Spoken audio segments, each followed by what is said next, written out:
Welcome everybody to this podcast discussion. The podcast that we're going to discuss this week is about toxic Bitcoin maximalism, and we are actually some of us had listened to the podcast of Cory Klippsten on Robert Breedlove. This was suggested by our friend here, Oliver. So as tradition goes, the one who suggests also has the opportunity to be the moderator for the discussion. So I'll hand it over now to Oliver to start the discussion if you have any first questions. All right. So to be honest, I watched a bit of the podcast, but I know Cory, and I don't know Cory personally, but I watched a lot of his stuff before, right? So the first thing when it comes to like toxic Bitcoin is, I would like to everyone to define for their own what they define as a shitcoin. And we can start with fucking myself. I just define shitcoins as any other cryptocurrency that is not Bitcoin. That's my definition. Anyone else has a different definition or not? Yeah, that's a good one. I mean, normally people ask what is maximalism, right? What's Bitcoin maximalism? But that's a good question. I think mine is like that, plus most fiat currencies. Why would you lump in fiat currencies in shitcoins? What do they have in common? Because they, in my opinion, of course they're not good, but they're a different thing completely, right? Yeah, I know, and I was gonna follow up and say this is not through rigorous thinking. It's just that because they go down over time, and you're assured that they will, right? So that's why I lump it in. But so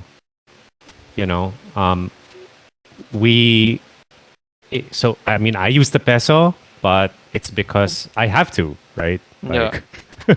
At least but if I didn't, that would be great. At least the fiat currencies of the day, they, even if you don't like them, they do have utility, right? I can go to any grocery store in the Philippines, pay peso, right? So that's why I don't call it a full shitcoin, because at least they have utility, except for like Ethereum doesn't do shit. Yeah, that's a fair reason. Yeah. Yeah. So I'm not good at moderating, so I will try my best. So give me a break. But another thing I would just ask, like, when you found Bitcoin, how did you find it, and were you a Bitcoin maxi from the start? And if not, how did you find out that the Bitcoin maximalism is the way?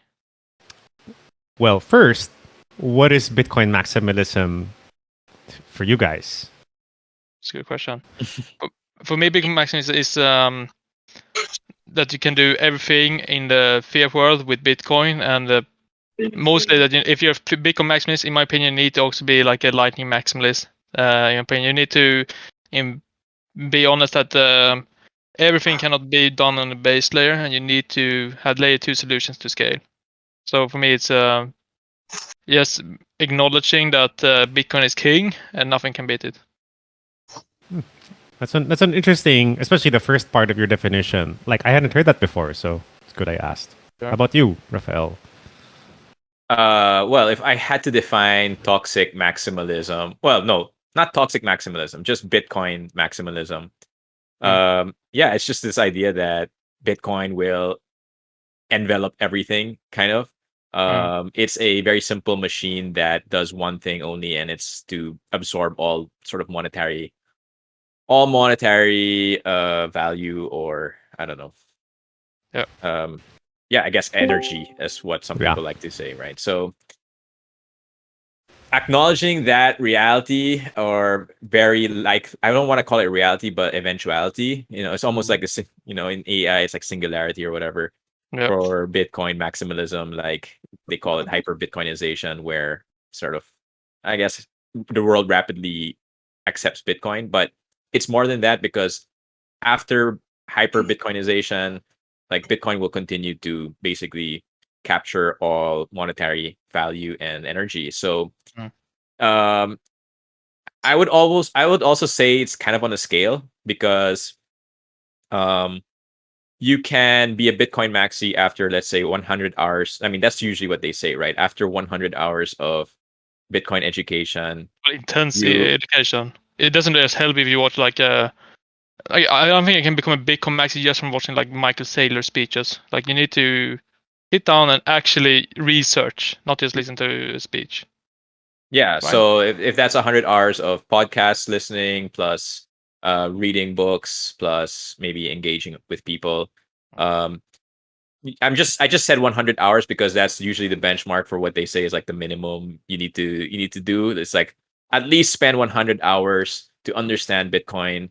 Um, and after 100 hours, I would consider like there's a good chance you would already consider yourself a Bitcoin maxi, although you're probably not like it. Like I said, it's on a scale, and so like the more you learn about it, the more confident you are, or like the more you understand this stuff. And the thing is like um there's so much that Bitcoin can be understood from. Like there's so many perspectives that Bitcoin can be understood from, and like as you come across these new perspectives, you just become more a bigger believer in it. For example, like before I had encountered Bitcoin plus like nuclear energy, like after I realized, hey, Bitcoin plus nuclear energy is like a good jive or whatever, you believe in it more. And that's just a small niche of an example, right? And so yeah, that's why I say it's on a spectrum, on a scale, because you're constantly learning and you're becoming more and more understanding of it. Like, recently I heard Sailor talk about, we were talking about Sailor, but recently I heard about Sailor talking about how you can take Bitcoin to the grave, and how if you do take it to your grave, it's kind of like a donation to everybody else on the network, because this you basically shrink the supply. And so, he was just like saying how like you can do good in the world and give a donation to the world, but it's not really the world. It's more like Bitcoin holders, which to him are the most ethical people in the world. Ethical Well, in terms of like, I guess, ethical, moral in terms of like as best of a generalism that you could make. Um, I mean, maybe he's just sucking himself off as a Bitcoiner, but I like to think Bitcoiners are people with high integrity and have, sort of higher than average ethical like principles that they follow. okay, cool. Yeah, my definition is that it like they're Bitcoin maximalism, or just people that, well, obviously not all, but for me, it's those who think that Bitcoin is the best shot at achieving a certain goal, and it might be separation of money and state. It might be just bringing down these artificial borders that create silos all over the world, right? And make it difficult for people to access money, really. And while that sounds really simple, I think that has huge impact on many people's lives. Like I think we've just gotten so used to money, like value being siloed, because some people say they can't cross certain jurisdictions or whatever, and that I think there's a lot of potential loss there. So yeah, Bitcoin maximalism to me is just betting that Bitcoin is the most likely thing to get us there, to solving a certain problem. And when you guys found Bitcoin, did you shitcoin as well, or how long did it take until you kind of found out that this is the only way? Yeah, I could go for that. I've talked about this before. No, I don't think I really understood it for a good 6-7 years. Really? And I've seen, and this is just anecdotal, but I've seen a pattern with a lot of tech people that they get swayed with all the shiny new tech, right? And they explore, like they're open to, when something new comes in, they're going to explore it. They're going to read the white paper and try to understand the math behind it, and they'll try it out. And so one thing that converted to the maxi of my definition, by the way, I don't like labels, because you end up, whenever you don a label, you end up defending the definition that other people have for that label and not what you have. So mostly I avoid labels, but it wasn't really my time listening to Bitcoin stuff and reading. Not only it wasn't just that; it was actually exploring other projects and then realizing there wasn't something there. You know, Yes. or if there was, Bitcoin was still more likely to achieve what I wanted to achieve. Yes. One thing I've been thinking about when it comes to like toxic Bitcoin maximalism, right, is a lot of people, especially shitcoiners, right? They accuse us being very unfriendly on Twitter, especially like we talk if they shitcoin, we just write back "fuck off shitcoin" or something, right? How do you guys see yourself? How do you see like Bitcoin maximalism being when it comes to welcoming new people into the space and arguing with people that's not seen the light yet? And if this thing is going to be completely global, 8 billion people going to use Bitcoin, how do you think the mentality of being a toxic Bitcoin maximalist is going to help with that to convince other people to join the movement?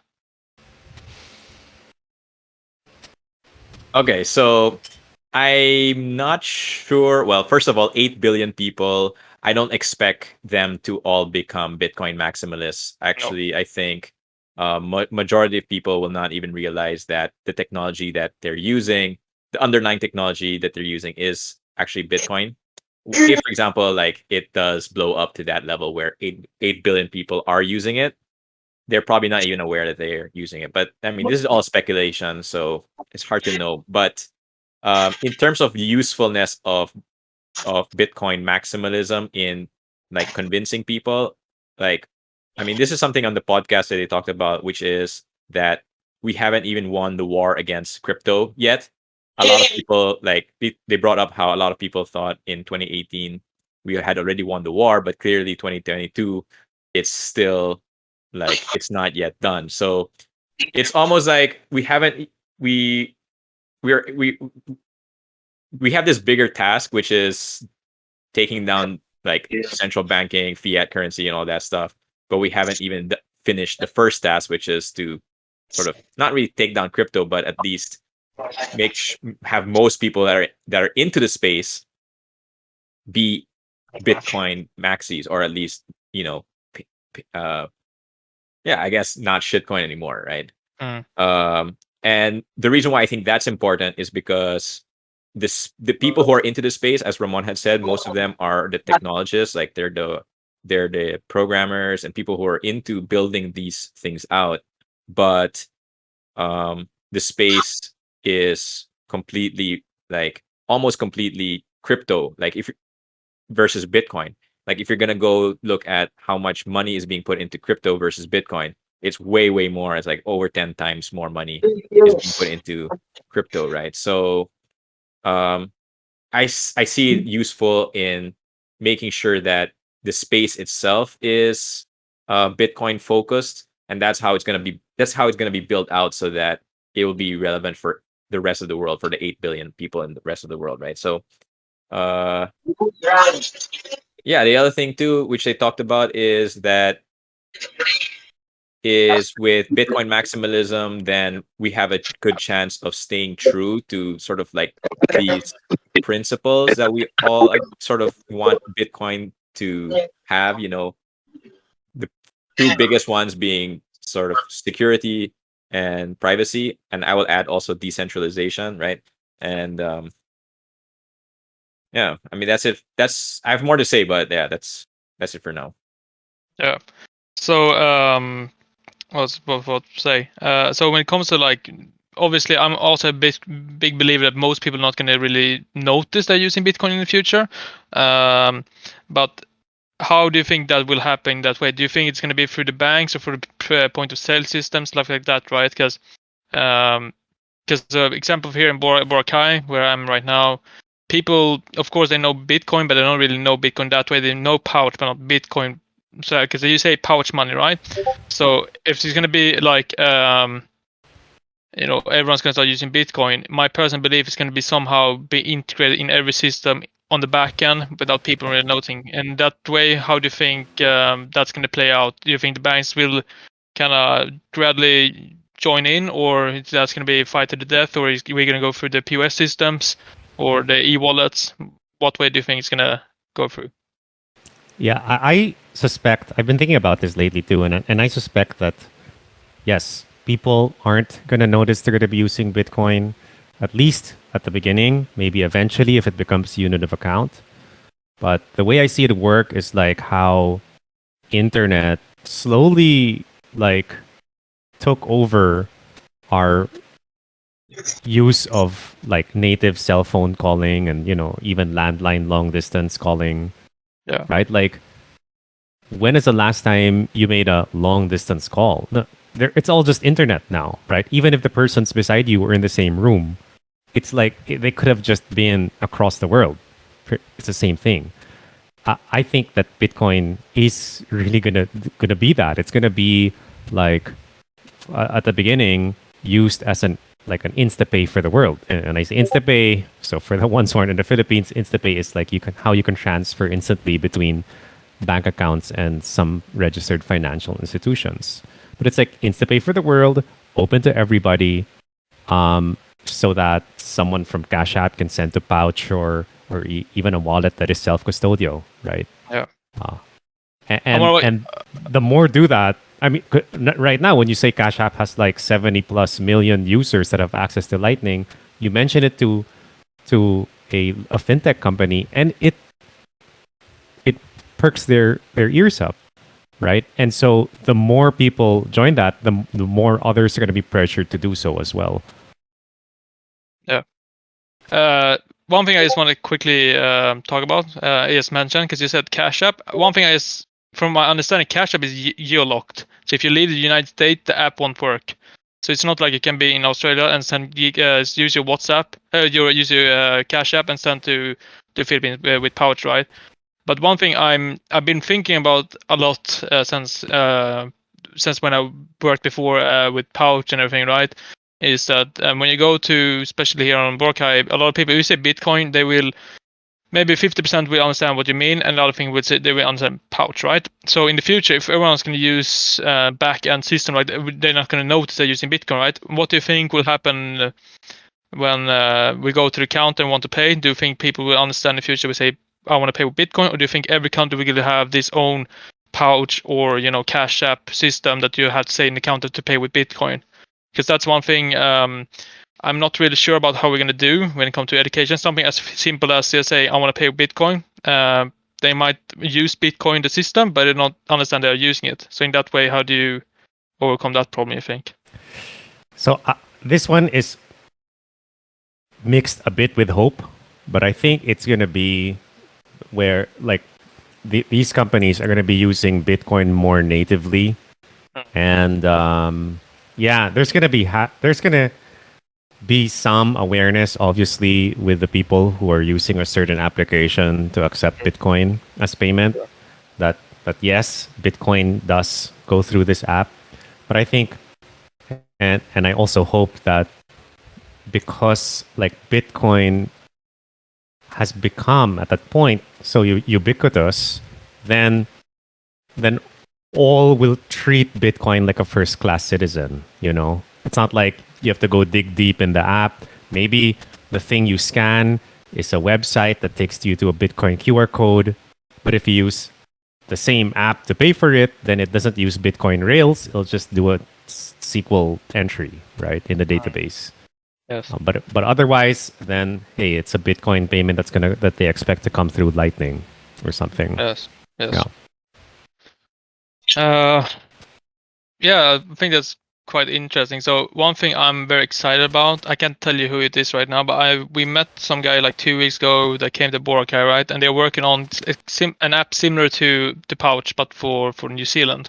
And one thing I think is going to be for the first step with Bitcoin global adoption is because obviously right now the Bitcoin price is not stable enough. I know some extremely big coin actually says, oh no, you're going to pay in sats, name everything in sats, right? But just be real here, right? Most people will not go into store and put sat stickers, right, for the prices.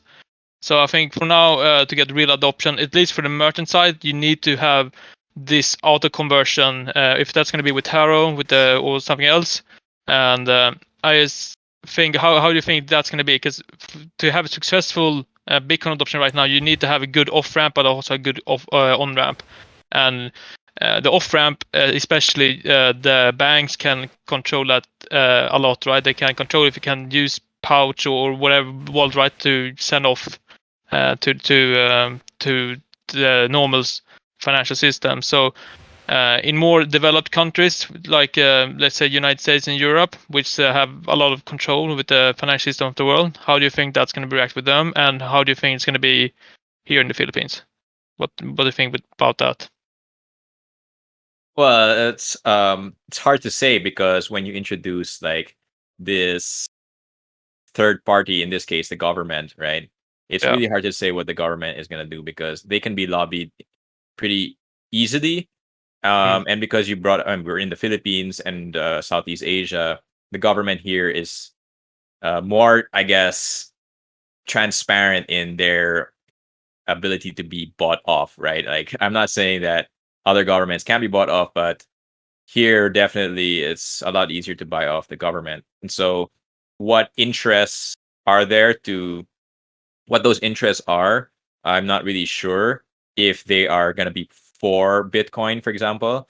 And I think, and this is just to steer it back to the Bitcoin maxi / crypto shitcoinery discussion, right? I think the interests here, especially the crypto interests, are against Bitcoin.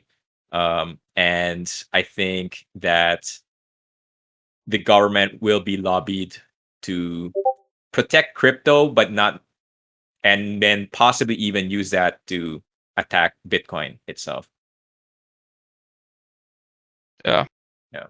And in fact, in the discussion, it was brought up, but in the podcast, right? Cory actually brought up how Bitcoiners are starting to realize that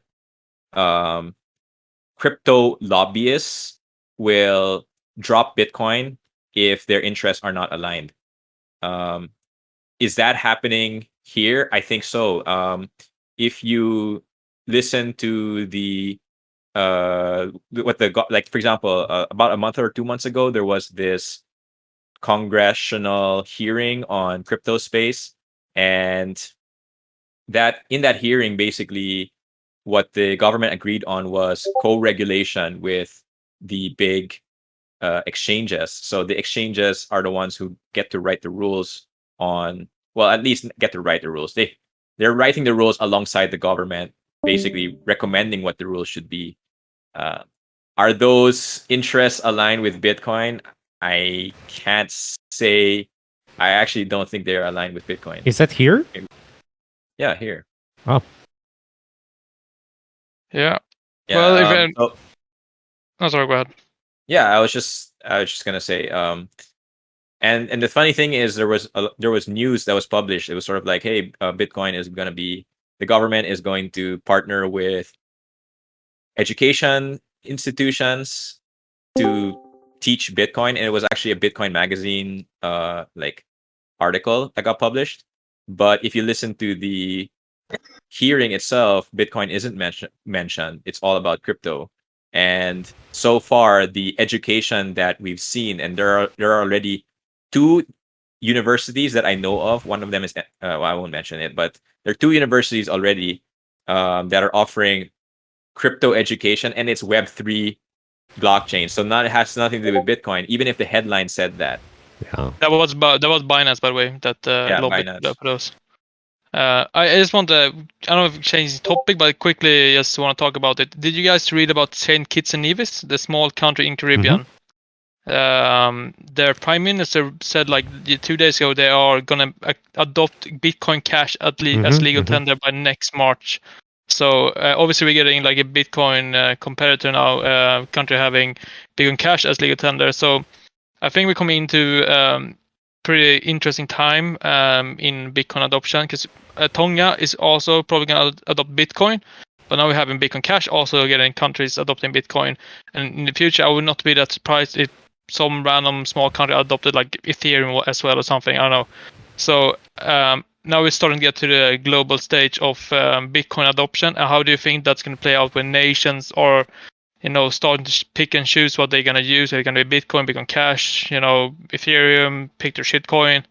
How do you think that's gonna be? Like, how do you think you're gonna convince these smaller nations to not use Bitcoin Cash but go to Bitcoin? Yeah, so I don't even think governments, I mean, these bureaucracies that decide these things, I think they're just paid sort of people who are there to be paid, right? And so if ever they will be setting up systems so that they need to be there, you have to pay them to get your to get what you want, right? And so we see that happening here, for example, where they're setting up, where they have a moratorium on new licenses, right? So basically, the bureaucracies are always acting in this manner that they want to make sure they're setting up these walls that they are like they're the ones who protect those walls. So it makes it harder for new people, or makes it basically, it makes it so that you have to deal with them in order to get your business going or get your movement going. Yeah. So like the Bitcoin Cash story, like it's very likely that they were paid off, right? Or whatever. That was right? probably Roger Ver giving them a fat check. Because Roger Ver lived there, I think. Yes, but I'm just very curious now, because obviously that story kind of worried me. I'm still convinced, Bitcoin going to win at the end, right? Like Bitcoin, whatever happened, Bitcoin can happen short term, whatever, right? The price just dropped to like 15K or something. That doesn't matter to me. I bought fucking $5,000 worth of Bitcoin. But I just am a bit worried because the Caribbean countries are all kind of, a lot of shitcoin. Like if you go to like Grenada, they gave diplomatic immunity to Justin Sun, the CEO of Tron. So all these nations also have a lot of what's called like power over the Caribbean and some parts of South America.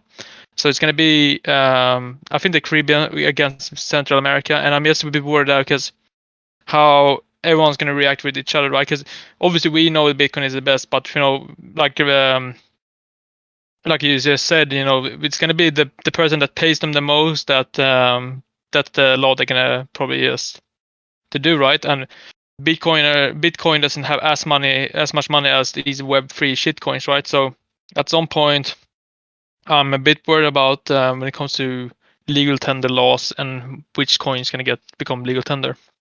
Yeah, that's why this game theory among nation states, like, countries are going to adopt Bitcoin because it's the optimal thing to do. But the thing is, most countries are led by people who don't really like care about that long-term game that the nation is playing. They care more about their short-term like game because they have a term limit. And so the game theory of governments looking out for the best of their own interests and playing that game, like, I think it doesn't apply to most countries, especially democracies. Like, if ever it could apply to, like, just to bring it back again, monarchies and like sort of countries with long-term, whose leadership has more long-term outlook. Yeah. So one thing when it comes to like nation state adoption or whatever, it's not nation state. But I can't name specifics, right? Because this is private information I got, but I can tell you this is something I know about, and I know this for sure because I talked with the main dude responsible for this. So I know a place in the world that's gonna have thousands of stores accepting Bitcoin by the end of next year. Is this what I'm being told? So I think this nation state, what's called game theory, is going to happen, but I'm not expecting as fast as most Bitcoiners do. Because it's going to be a lot of regulatory, especially now with FTX collapsing. I think it was a lot of nations that were sitting looking at what happened in El Salvador or whatever, and was maybe a bit ready to go in. But now with FTX, people are just assuming FTX equals Bitcoin. Even in Sweden, where I'm from, the news article says Bitcoin crash, not FTX crash. So like, I think this FTX collapse has set back Bitcoin at least 2 years or something. Just because of people can't see the difference. In terms of number of users going up. Yeah. and also just countries wanting to adopt it. Because right now, if let's say I saw at Lugano, the one of the ex-vice presidents of Guatemala was there talking about, like, not Bitcoin, but she was like talking about whatever. It sounded like she was pro Bitcoin, right? And sound like she wants to go for be president next election. But if she wins the election now and she announces Bitcoin as legal tender, that's not a good PR move after when everyone has just heard about FTX collapsing, right?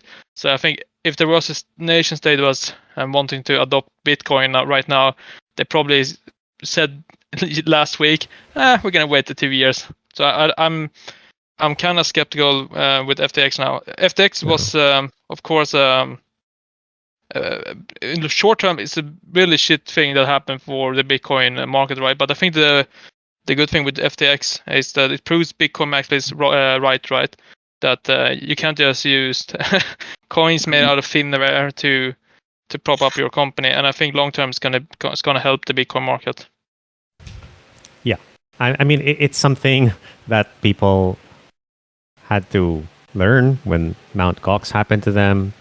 Again, when Bitfinex happened to them, and gosh, the countless other exchanges whose names I've already forgotten, right? But each time it's, I would say, mostly a new set of people, right? And then they just, you have to learn your lesson at least once, I guess. Yes. Yeah. So how do you think now? Because obviously, us younger people, we understand kind of a bit more technology, right? All that with Bitcoin, right? How do you think you could convince an 8-year-old to start using Bitcoin after all these stories? Well, how do you think? Because I think it's going to be the back end issue. But how do you think we're ever going to come to the point where people are going to be comfortable with that? Because I think it's going to happen, but it's going to take a long time. And how would you start that conversation with, like, your grandma? Right. I wouldn't. I mean, to be honest, like, I don't think it's worth it, because one of the things that you have to be with Bitcoin is think in the long term. But when you're 80, you're not thinking in the long term anymore, right? You're not thinking about long term when it comes to investments. So you can't really say, oh, hold this at least 5 years. No. I mean, if anything, buy it for your grandkids. I've seen, like, people have bought, grandmothers have bought Bitcoin for their grandkids here. Really? Yes. I mean, I wouldn't say a lot. I'm not even a trading site, but I've seen it happen. But for themselves or as an investment, no, I wouldn't. Oh, okay. Yeah. That makes sense. So when it comes to Bitcoin and all layer 2 solutions, what is when it comes to, like, Lightning, what is the thing that excites you the most when it comes to Lightning? Is it just the speed of it, or is it that you can build application upon Lightning? And what is it that you found interesting about Lightning specifically? Yeah, I can answer that. Yes, I think that not just the speed, but the fact that you can do it in a way where you can't send the wrong amount. Like, when around 2015, there was a company here that onboarded restaurants and businesses to accept Bitcoin, but there was no Lightning then. And I'd try it out, and yes, the speed was an issue. Like, sometimes you'd wait 10 minutes, right? And you could see, like, the waiter being worried a bit that nothing was coming through. But there is that huge headache of sending the wrong amount and them having to send you back, like the extra or something. Like, with Lightning, that's gone. I think it's a proper payment system in that way. Yeah. Right. And so that's one. And because it's instant and because you can send so small, there's suddenly, like, so many ideas that people are coming up with of business cases, like use cases that weren't possible before because the fees were just too large. Like, take a look at Bolt.fun. It's a hackathon that where you use Bitcoin and Lightning.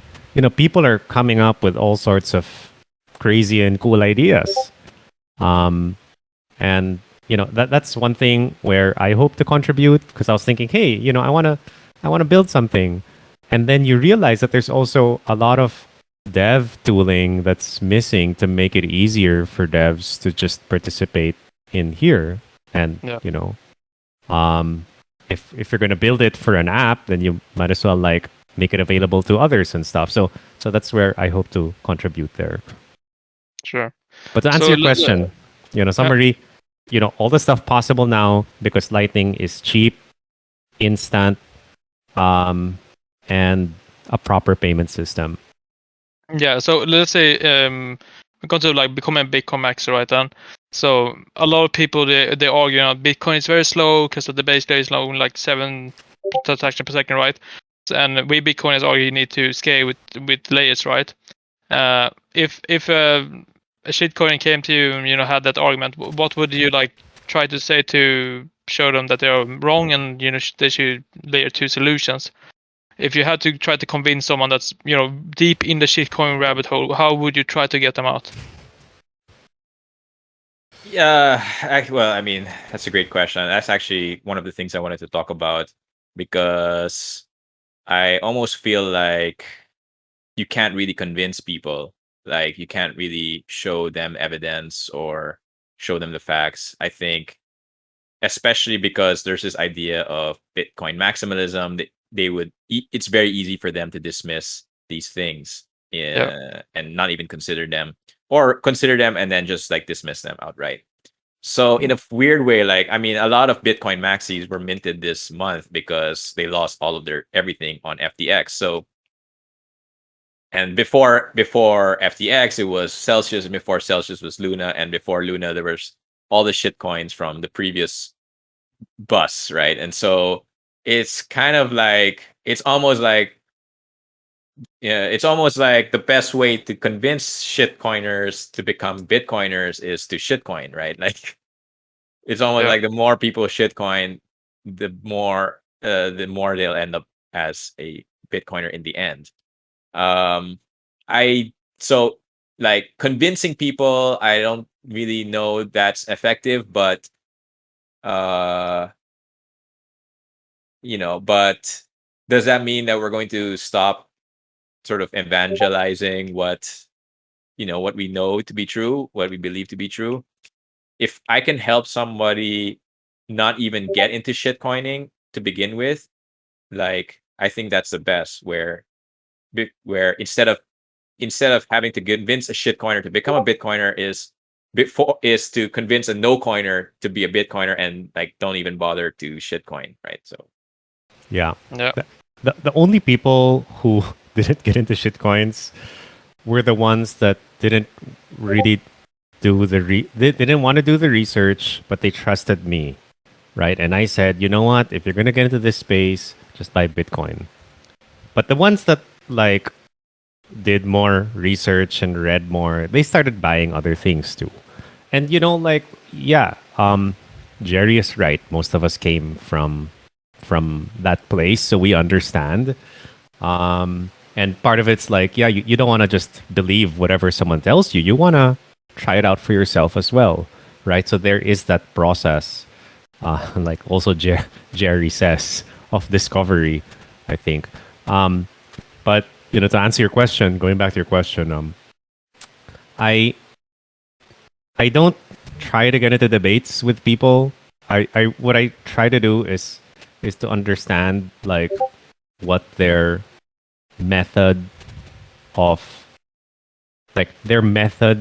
that got them to their belief. Because when you debate, it's like automatically defenses go up, but by being sincere and trying to learn about them, like you get to learn also like how people get to a certain state, right?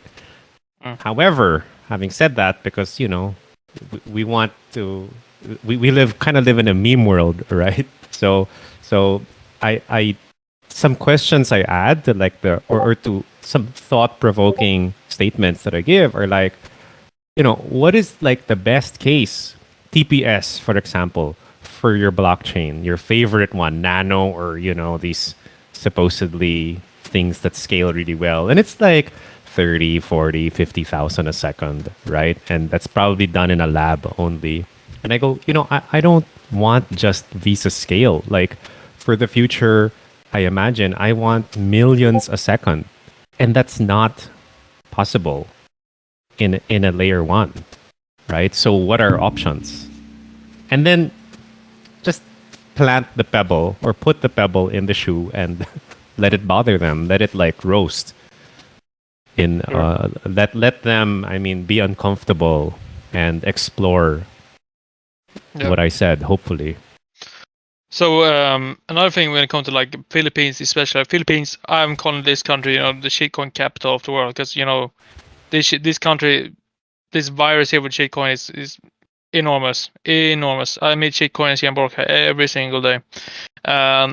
When it comes to like all these shitcoin scam projects, right? There's some like on the surface people don't see as a scam. Like Ethereum, most people see Ethereum as a scam, but then it's like scams like internet computer or whatever, right? That's just straight up scams. Like however you look at it, just straight up scam. How do you feel about, because a lot of Bitcoiners, or most Bitcoiners, they believe in limited government, decentralization, taking away the power from the government, right?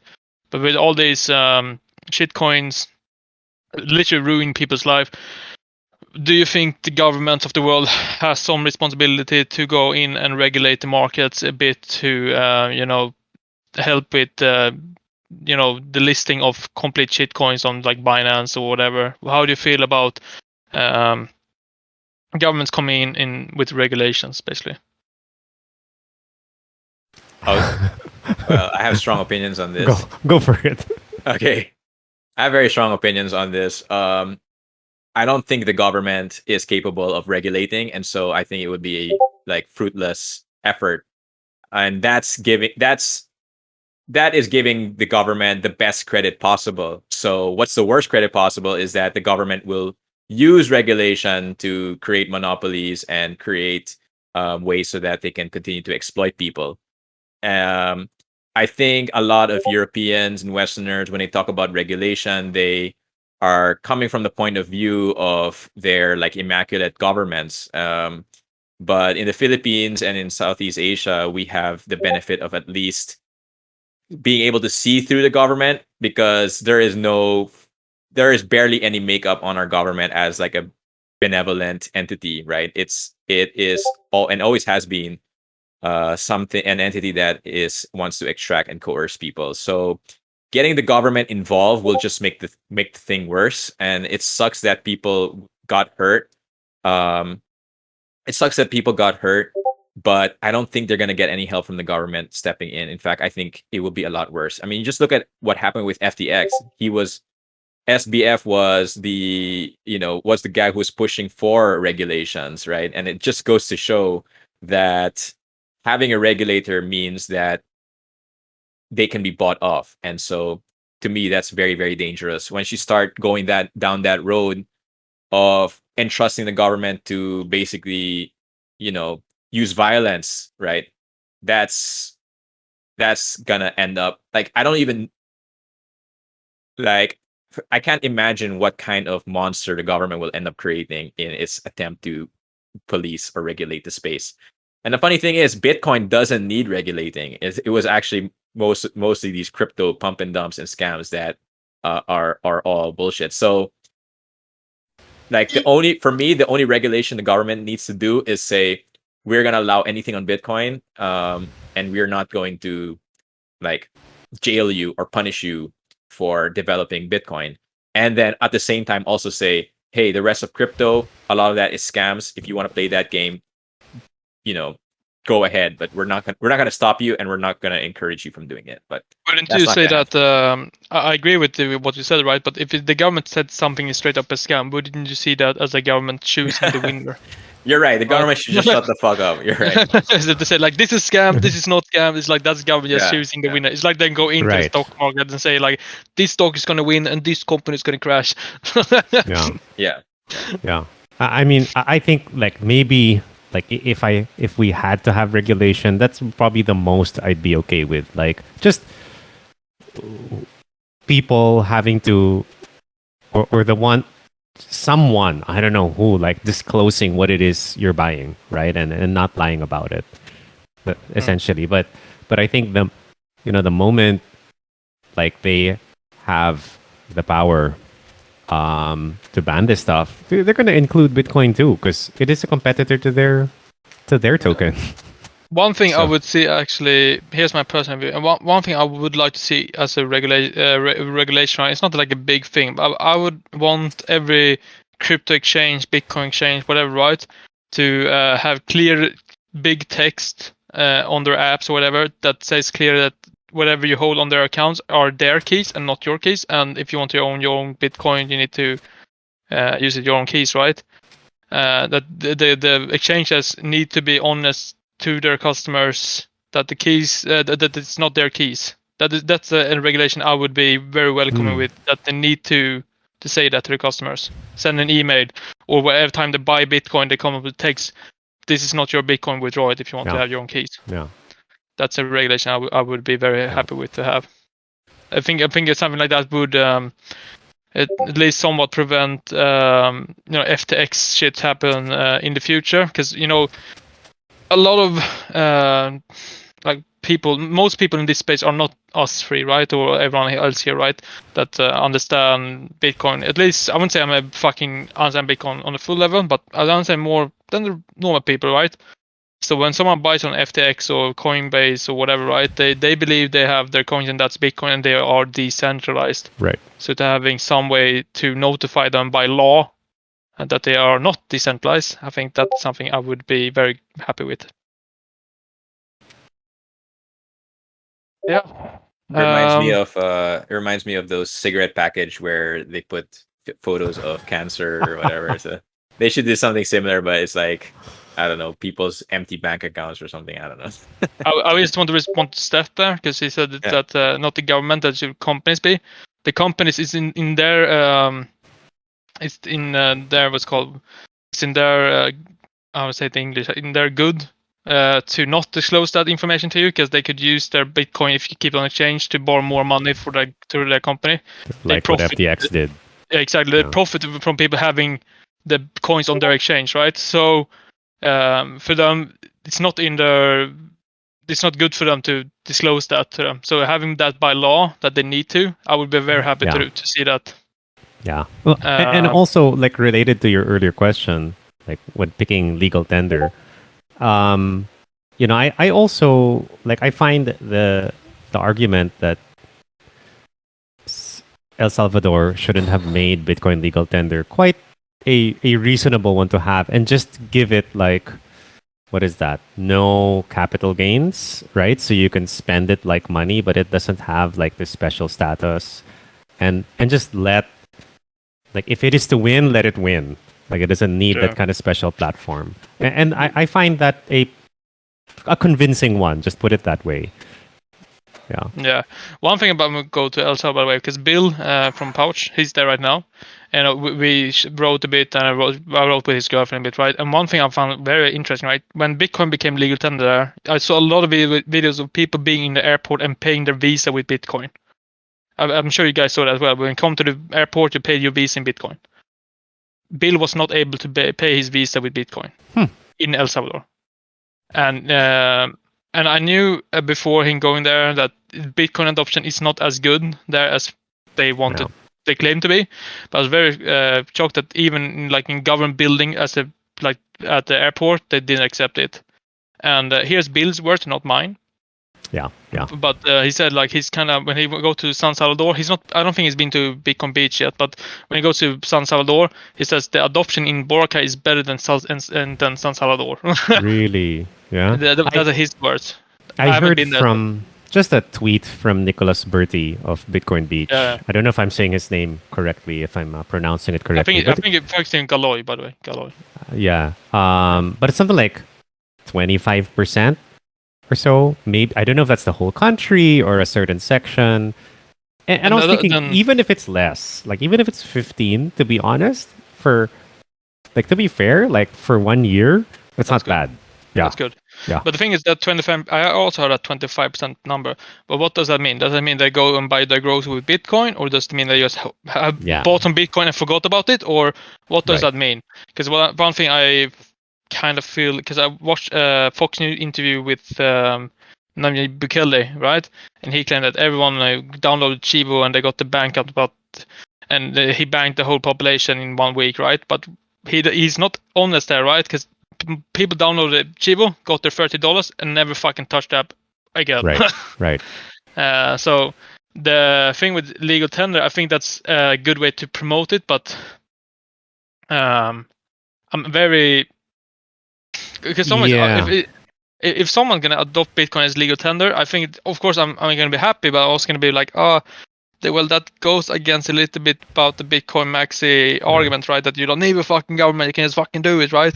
Yeah. So I think personally, how Bitcoin adoption is gonna happen, it's gonna be through POS systems. That's my personal belief. That POS systems is just gonna, like, one thing I am very sure is gonna happen here in the Philippines very soon. I have no information backing up, but here's my thoughts, right? PayMaya, for example, they have all on McDonald's. I don't think it's all Philippines, but at least here in Boracay, right? The POS system in McDonald's is PayMaya, and PayMaya is already like a crypto app. Like literally, they could just turn on Bitcoin Lightning payments tomorrow, and now McDonald's accept Bitcoin, right? I think that's usually what's going to happen. That one of the big POS systems in each country is going to adopt Bitcoin on the POS system, and the merchants will just not notice it. And at some point, it's going to be like that. That's what I'm thinking is going to happen. The POS systems are key for hyper Bitcoinization, not the merchants themselves. Yeah. In the future, most merchants are going to accept Bitcoin and just not know about it. Yeah, I agree. I think so too. And by stores accepting Bitcoin directly, even if they convert it to USD, it's gonna effectively make Bitcoin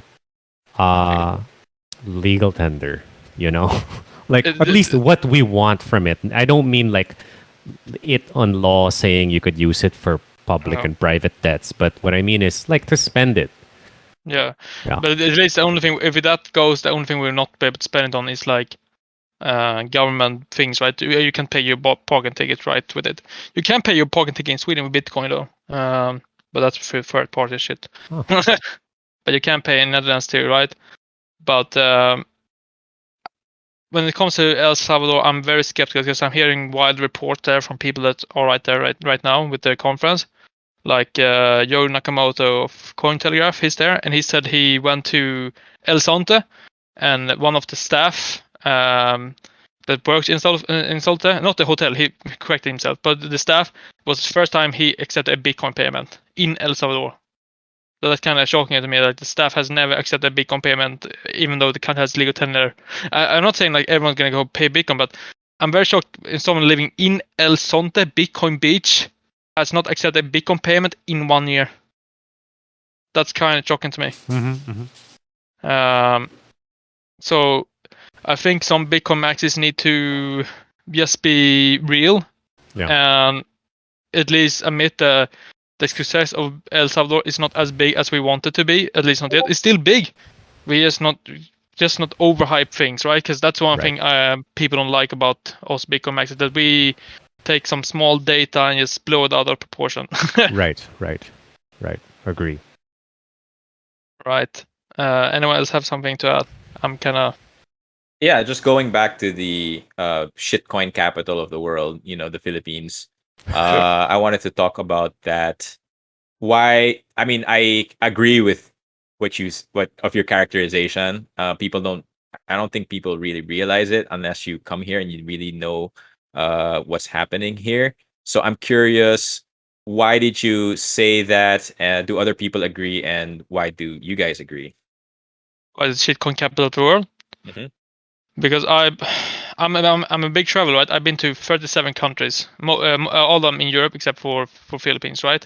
And I've never seen this many people just widely talking about the rallying coins. Because when I go to Europe, the shitcoin is there. They're at least promoting better shitcoins, Like they're talking about Ether, maybe XRP, which, they're not good coins, but at least they have some status, right? Whatever you want to call it, right? But here in the Philippines, you see Web3, XX Nano coin, shitcoin, blah, blah, blah, banana coin, whatever, right? They just rename it to whatever, right? And when I worked here at Pouch, right, I got to meet so many people every day that came to the office, right? And wanted to talk about Bitcoin Island, right? And the thing I was very shocked about, it was some dude that was representing ISP, which is called Internet Computer Shitcoin, right? He came to the island. He was claiming like, I'm a big Bitcoiner, blah blah blah. Not Bitcoin, but I'm a big crypto guy, right? And he's representing ISP in Manila. And I told him, okay, now you need to send an on-chain transaction to this Lightning wallet, and he couldn't even do that. ISP. So I'm just very shocked with all these crypto guys here. They can't even send their own coins because they don't know literally fucking anything about anything. It's just that's how it's hard to say why I think it's shitcoin capital, but it's just when I look at other countries, like for here in the Philippines, basically it's just you two guys and a few others. There is the big Bitcoin community, right? But if you look at Malaysia, Thailand, Indonesia, they have fucking huge communities. The reason is because they have actual Bitcoiners. Here in the Philippines, it's like fucking. I think Rafael told me the first time I met him, it's like, oh, Ramon invited me to this Telegram group, and 5 of them were shitcoiners, and he said, is this it? Oh, yeah, this is his. Welcome to the Bitcoin community. So it's like, there's no nothing here, because if someone says they're Bitcoin here, they mean they're a shitcoiner. That's what they mean. Yeah. So to answer your question, why is this place, I guess, seen as the shitcoin capital of the world? I think it's because a lot of companies here got a lot of money, right? They were able to raise a lot of money, and it's the level of money that Filipino companies don't tend to raise, and that's what that's why they can have these large festivals and throw money around, and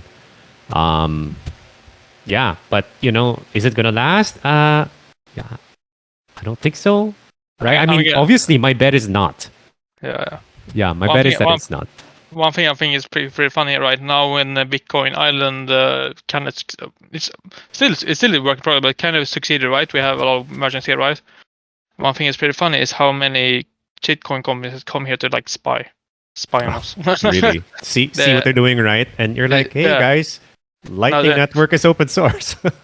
No, it's not that. It's like some I won't disclose who, right? But there's some company we recognize them. They came to the office acting like, oh, we're just here we want to use Pouch or whatever, and we just we know who you guys are. You have an office down the road. And what I heard about from one of the guys coming here, that he was like exciting as well. He's like, oh, I talked to my friend. I want to disclose who he is, right? And I know that guy, by the way, as well, because I've talked to exact the guy he talked about, right? And he's like, oh, this guy is going to start a Web3 conference in Boracay. It's like, okay, I know now is the time. All the Filipino Bitcoins, all 3 of us need to come to Boracay and, defend this shit, because the shitcoiners have learned that this is the place to be. And they are everywhere here now. They are like the next 2 weeks. They're going to open up a new bar at White Sand Beach, which is called the Metaverse Bar. Which we tried to convince to accept Bitcoin, and said no, we're gonna accept crypto. So like that, it's a lot of things here that's happening in Boracay. Yeah, I know. It's Boracay actually has Boracay. I'm saying it like a Swedish guy. Boracay. Boracay has this like notoriety of being a place for politics. It had actually shut down before the pandemic because it was seen as like a party place, and it became a national political like issue. They gave everyone that their fucking. Oops, Bernard, I'm sorry. Got their money back, so it wasn't feedback. Yeah, but I mean, like I think in the end, I also hope that just a simple integration of the different POS providers, and even companies who might say, yeah, you can pay us in Bitcoin now, maybe through the POS, maybe through their own efforts.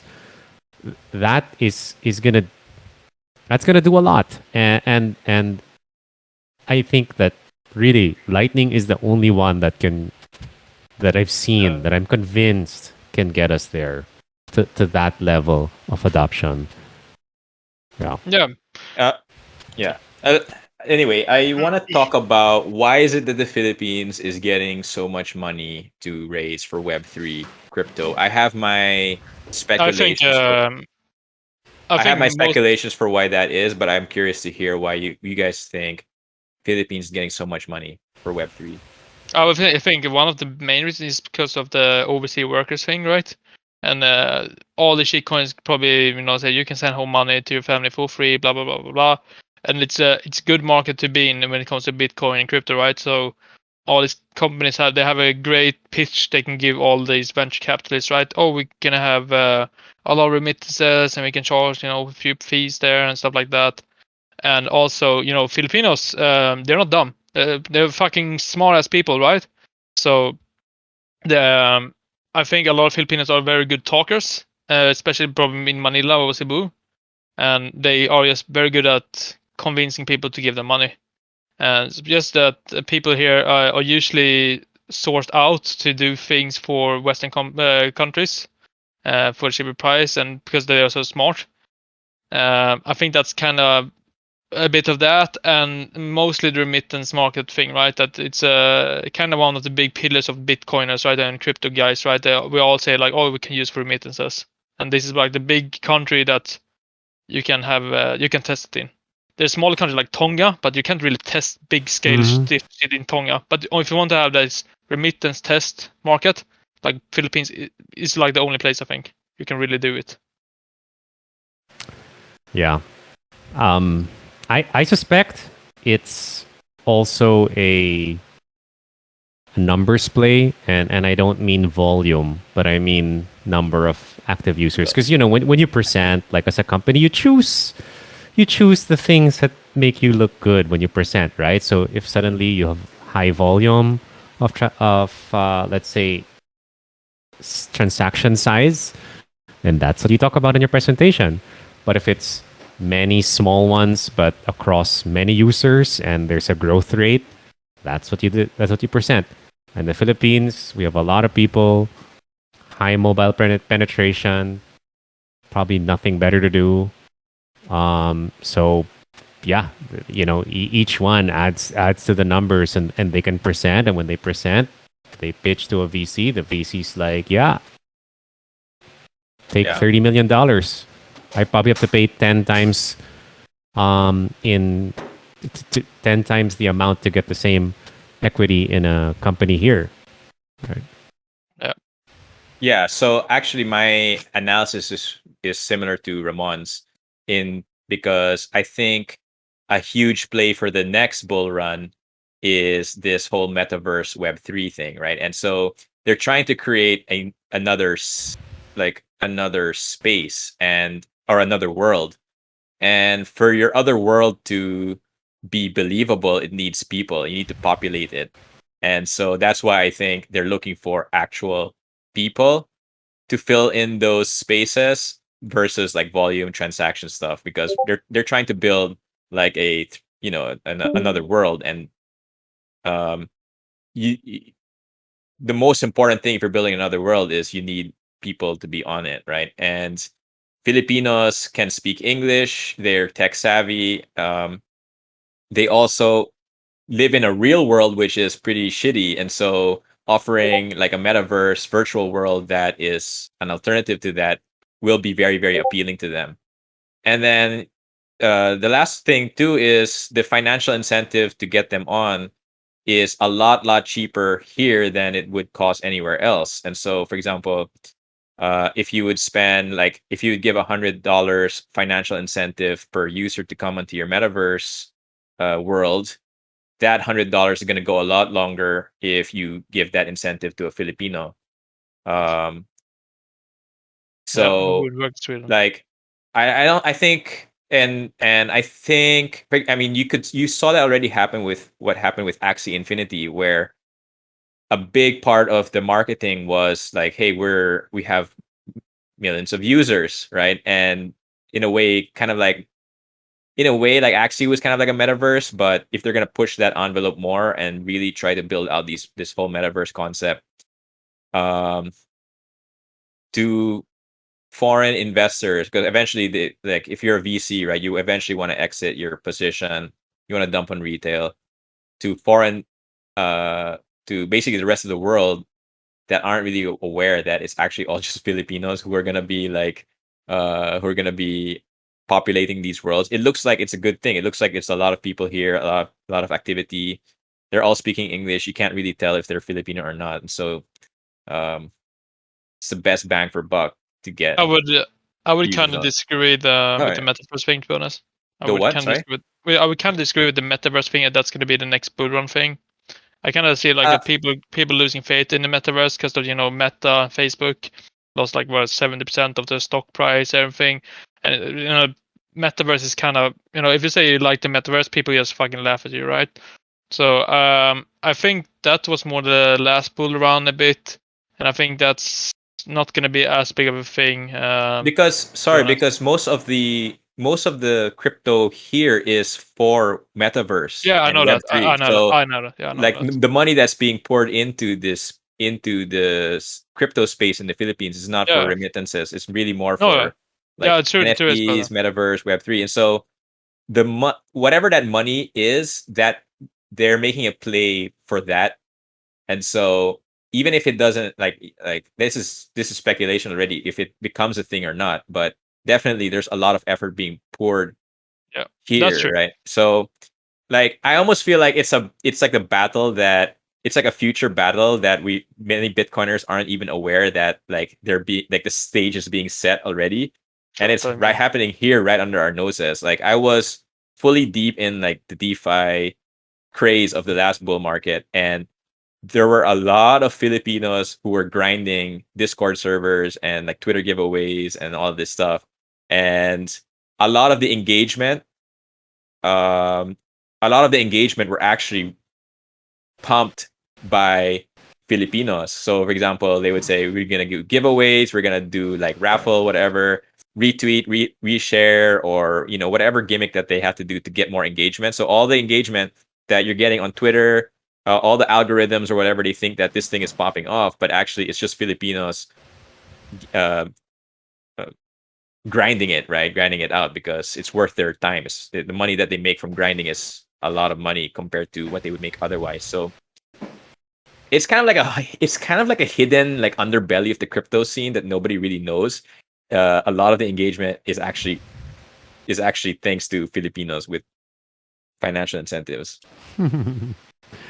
Yeah, I mean, when I look at the space, I just think about like more high level. I don't look at like what's happening on the ground, but high level in a sense, like how sustainable is this thing, right? Like, is it producing stuff that people want in the real world? Because I mean, in the games, it's like you're farming and you're making these assets, but like really what like value is that gonna deliver in the long term? And is it gonna collapse on itself? Yeah, I mean, I don't know. I guess we'll see. I suspect, yeah. Well, yeah, I no doubt. Like if you look at all the projects that had started during the bull run, right now they're basically a shell of their past. Like look at Axie Infinity, complete shell of its past. So I don't think the money that's coming in is coming in to build real products. They're coming in to put makeup on their fake product, and they need to have a convincing enough. Like it has to be convincing enough that people are actually using it, because the whole game with VC money is to pump the price, right, and then exit as fast as possible, right? So it's not even about building real products. It's just creating that facade that it's real. And I just want to like make it clear, like I am a former avid gamer. I played a lot of games, right? And I think the difference here is that it's like basically half. Like it's been financialized, and so it really ends up being a lot bigger than it would have been if it were just a normal game.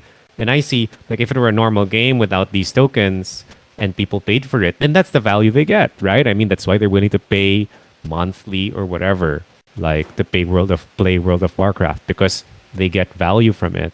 Well, once like you throw in tokens and managers and all that, and you, like having assets in the game that you can rent out, like it starts to sound so weird. Like you know you know how I don't know if you saw the Alan Farrington's drawing, like where he made this diagram, and in one part it's like financialization, and it's like it's so messy.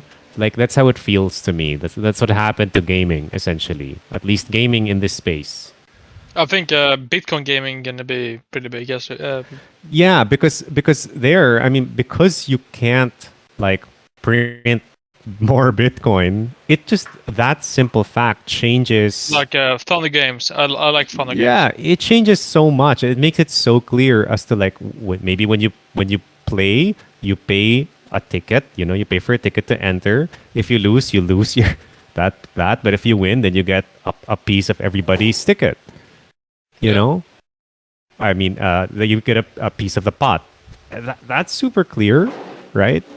But with what the issue I have with all these Web3 games is that it's totally not clear, and it reminds me of like these ICO pitches where I think I sincerely think that these presentations are made more complicated so that the people presenting would sound smart and the people listening would just not try to understand it and let themselves be wowed.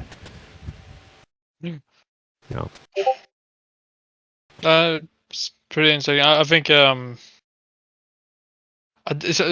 reason I go back to the initial question why this is a shitcoin country, right? It's quite hard for me to fully understand why this is, because every country has shitcoins, right? But this country specifically, I don't know why this. I think both of us said it's probably true. The metaverse thing as well, right? But Malaysia has also a lot of English-speaking countries, or Singapore as well, or something like that. So why they choose Philippines is not clear either for me. Like 100, I think that you can only say that's the only reason, because you can go to like South Africa as well, which speak English pretty well as well, and do the same thing. So I'm not 100% sure. The only thing I know, because I've been to one Metaverse Web3 conference here in the Philippines, and the one thing I'm just going to be quite honest with, that literally no one has anything to show. They all go on stage, they give their presentation, and you ask, okay, where's the product? And they say, oh, that's a work in progress. They have nothing to show. Never. Yeah. Yeah, I mean, I don't know, I guess, much about the other cultures of the countries you said, but I do know that Filipinos, like if they find like a faucet that's dripping money, they're gonna milk it that it's gone. And I see Web3 as that, right? They're gonna play it till it doesn't pay them anymore, especially if they don't actually like the game. And they'll split when it's gone. So, what I'm just worried about are the ones that pay a lot to play, right? Like they invest thinking that they're going to make their money back in 2 years or something like that. Yeah. So obviously with Bitcoin, we see it as different from Web3 Bitcoin. We see it different from crypto, Web3, everything like that, right? So for the average person, how would you help them figure out that there's a difference, right? And help in that aspect, right? Because we're all lumped into as one thing, right? Because Bitcoin is not a scam, but there's a lot of scams around us all day. So how would you do that, you think, in the Philippines especially? How would you, like Steph said, how would you make Bitcoin more attractive to a Filipino? Yeah, that's a good question. Well, that's a good question, and that's actually one of the things I'm trying to do or attempting to do.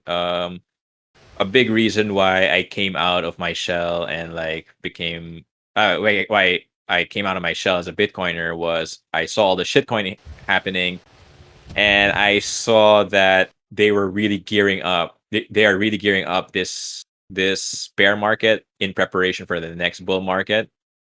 And I think there will be a lot of shitcoining happening here, and a lot of people are gonna get wrecked. So that's one of my big motivations really to like start talking about Bitcoin in the Philippines, is because there aren't really many who are doing that, and l- um, um, how can so like a lot of people will get attracted to crypto, and I hope that we'll be able to steer a few of them into Bitcoin after they mess around with the cryptoverse for a bit. Yeah. Yeah. Two things, right? So, Yari, I would say Bitcoin Lightning game. I would say check out Founder Games. They're doing a pretty good job with that. And for you, Ramon, I just have a question. You're a programmer, right? You're a coder, right? Right. Yeah. What do you think about the Terra protocol? Terra? Taro on the Lightning Network. Taro. I'm very excited about it. I want it to come out because I think that we're gonna see, like, when that's mature and the ecosystem around it gets more mature as well. Like, even wallets like Pouch could be rethought and how they're implemented, right? Like the exchange part can go pretty much can be right on Lightning with atomic swaps. I think it's a gonna be a game changer, but not necessarily Taro, because the cool thing is like one side could be using Taro and the other side could be using RGB or John Carvalho's, like to make tokens, and it can like swap tokens and all that stuff. Let me just interrupt. Yeah. Sorry. So for anyone listening, can you just explain what RGB is and Taro is? So yeah. So if you're okay, I'll explain what Taro is first. It's a way to issue tokens on Bitcoin, and eventually there will be it'll have like good Lightning integration, such that you can send Taro tokens over Lightning, like in a channel. But the way they designed Taro wasn't that you would need, because the way Lightning works is like you would hop from one node to another. If you want to send it to, let's say, 5 hops away, right? You don't need a direct connection necessarily. Your Bitcoin will like hop across. But what are you gonna do if like the nodes in between aren't Taro nodes? So they designed it in a way that you can auto convert it to Bitcoin, and that's how it flows around the Lightning Network, which makes sense because you need liquidity around the Lightning Network for it to work, right? It's not a credit-based system. Oh.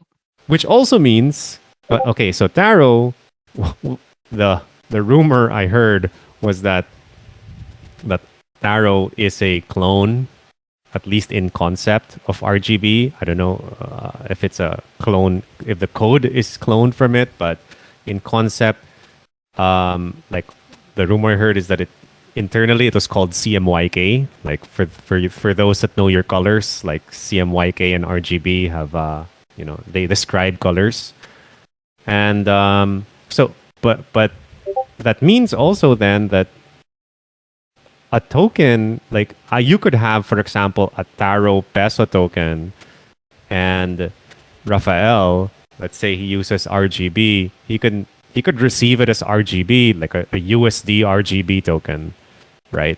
So suddenly you decentralize exchanging, in my opinion, on the Lightning Network when this happens.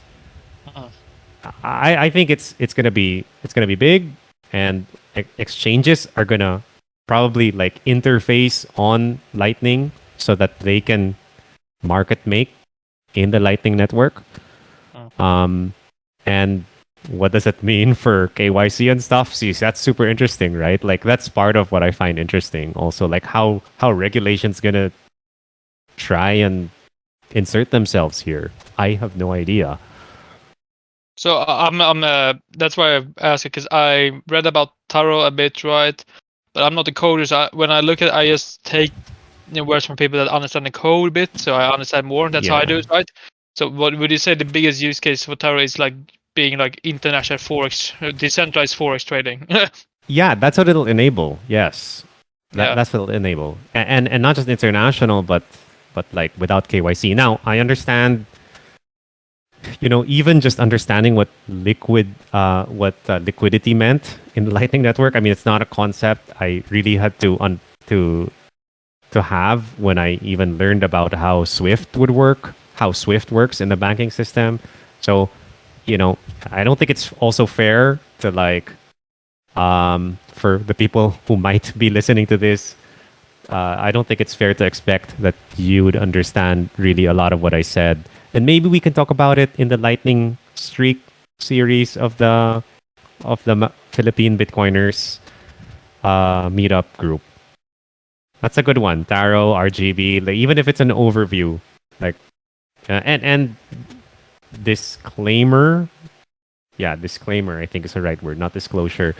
I haven't read the code myself, but I've played around with it. I played around with the command line. I've played around with RGB, read their documentation. So that's as far as I've gotten. All right. I haven't followed Tarot that much, but when do you think all that's going to be live and going? When do you think all that's going to be ready to go? We can do it. If you had to guess. Yeah, I think it's going to be maybe faster than, because Lightning came out in, I don't know, 2017. Something like that. Yeah. But it took a while for it to ramp up. I think that's going to be the same with Tarot, because if you're the only Tarot node, then it's kind of useless also in the same way. You can still transact on the Lightning Network. Not kind of useless. That's not fair. But it's I think it's going to be more useful the more there are out there, the more nodes there are out there. So I'd say in a year you'll probably see it on mainnet, and then adoption that's noticeable 2 years after. Would you when it comes to Bitcoin Max, right? We don't like the extreme Bitcoin Max, whatever. They don't like stable coins. They don't like anything, right? They just Bitcoin. That's it, right? So a lot of people say that Tarot is bringing shitcoins to Bitcoin. Yeah. So what is your opinion on that? that could certainly be possible. I mean, FTT could be issued on Tarot itself. Yes. Right. So how do you think that would be? Do you think that could tarnish the image of Bitcoin if you can, just make an FTT token or Luna or something on Bitcoin? How do you think that would play out? Yeah, and I think that's one of the things that people will refine their arguments. For Bitcoin, they're gonna have to refine it to fit that reality, because it's gonna happen. I mean, Tarot, you don't need Bitcoin's permission for it to work. Bitcoin has Taproot already, so you can issue those tokens on Tarot, right? Yeah. So the protocol allows it. Now it's just a matter of how it's perceived. Yeah. But I think I still have some reservation with there's that discussion about if a stable coin gets big enough on a layer, on a blockchain, then they will have some say as to what fork to choose. I don't want to talk about the details now. If they, in the event of a fork, they'll have some there'll be some weight in their decision as to which one to honor. Yeah, I have some issues with that. But anyway, yeah, it's gonna happen, I think. Meaning Tarot. Yeah. I think it's gonna be quite interesting with Tarot. I obviously don't know as much as you about it, because you understand a bit more than me at least. But I think when that goes live, all these shitcoin arguments is just gonna be even more gone. I can make my token on Ethereum, right? I can make a token here. So I think that's gonna be one way to bring over shitcoiners, because they can say, now you can make your Yeah. here at least. So at least You if it's can make your shitcoin on Bitcoin. you can use a shitcoin Bitcoin here, right? So it's Yeah. a way to bring over the shitcoin slowly to Bitcoin. Yeah, although you know, like, is it for the right reasons? And I think like Jerry said here, if they said Ethereum is the mother of all scams, so like this whole mother of all scams, like then someone's gonna use that with Bitcoin as well. If this turns out to be successful, right, or popular, so I think people will have to refine the way they talk about or they describe other chains that have this. Like if you remove the name and you replace it with the Bitcoin, like how would you talk about those other chains? I think we're gonna have to think about that. Yeah. Yeah. What about you, Raphael? Any thoughts about this? About Taro specifically and RGB, well, you know, good innovation. At least it's built on Bitcoin. It's better than any other blockchain. And you know, I am not gonna really say it's good or bad, and we'll see. But I'm not gonna, again, I'm not going to sort of tell people to stop using it or not to use it. Well, that's even good. Even if you said not using it, that's the beauty of Bitcoin. You can't tell someone to just stop using it. It's fucking Bitcoin. Yeah. Anyone else has a topic they want to cover? Or No. I think They were good? Did we talk about maximalism? Did we talk about maximalism? yeah, I know exactly. I think we talked about more general Bitcoin as well, but yeah. but I think it was a good discussion. Days like got a lot of things covered, like with El Salvador, everything, and yeah. If no one else has a topic, I'm kind of running dry here. Yeah. All right. I'm good. Well, Great. thanks I'm very much supposed to for leave coming. at 10 anyway. Yeah. Yes, it was. Yeah, anyway. Yeah, thanks everybody for coming. Thank you so much, Oliver, for doing a wonderful job hosting and moderating this session. We're going to open up suggestions for the next podcast discussion in 2 weeks' time. So if there is a podcast that you want the group to discuss together, it's kind of like a book club. We are going to suggest a book and then we vote on it on Saturday. And then whoever gets the most vote, we're going to basically watch that podcast and discuss it next time. So this one was suggested by Oliver. That's why he's also the one moderating. So hopefully you guys have good suggestions for us to cover in 2 weeks, the next session in 2 weeks. That's good. Cheers, everybody. Thank you. Thanks, everyone. Thank you. Bye-bye. Bye-bye.